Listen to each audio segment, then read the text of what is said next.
बिस्मिल्लाहिर्रहमानिर्रहीम। अस्सलाम वालेकुम। कैसे हैं आप सब? मुझे पूरी उम्मीद है आप सब खैर खैरियत से होंगे, अल्लाह पाक के करम और आप सब की दुआओं से मैं भी बिल्कुल ठीक हूँ। मुझे कल से बुखार है और मेरा गला ख़राब है, ज़ुकाम भी है। मैं दवाई लेकर आ जाई हूँ, तो आज मैं कोई न्यू व्लॉग नहीं बना सकी।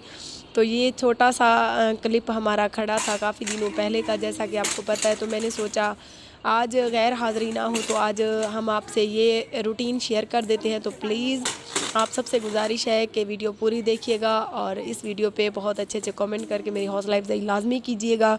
इंशाल्लाह हम सुबह आपकी खिदमत में अच्छा सा कोई खाका या अच्छी सी वीडियो बनाकर पेश करूँगी। आपको पता है पाकिस्तान में बेइंतहा गर्मी पड़ रही है, जिसकी वजह से मेरी भी तबीयत ख़राब है। तो बहुत ही ज़्यादा गर्मी में मैं रुल के आपके लिए रोज़ की नई डिफरेंट वीडियो बनाने की कोशिश करती हूँ। तो प्लीज़ आपको इस माह मुबारक का वास्ता हमारी वीडियो को पूरी देखिएगा और आगे लाजमी शेयर कीजिएगा। इतनी बड़ी वीडियो नहीं है, तकरीबन 1-1.5 मिनट की है, तो so complete watch. Thank you so much. अल्लाह निगहबान।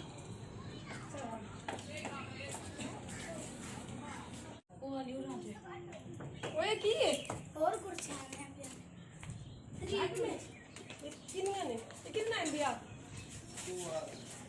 बस 3 हो 3 इतना ना हो 3 लाइट ढेर लग गया मैं क्या रहा हूं तो धूप पे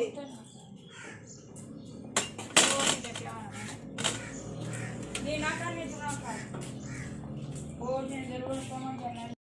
गर्मी जो है अभी से बहुत ज्यादा पड़ रही है, अभी गर्मी लग रही है, लाइट भी नहीं है ऊपर से।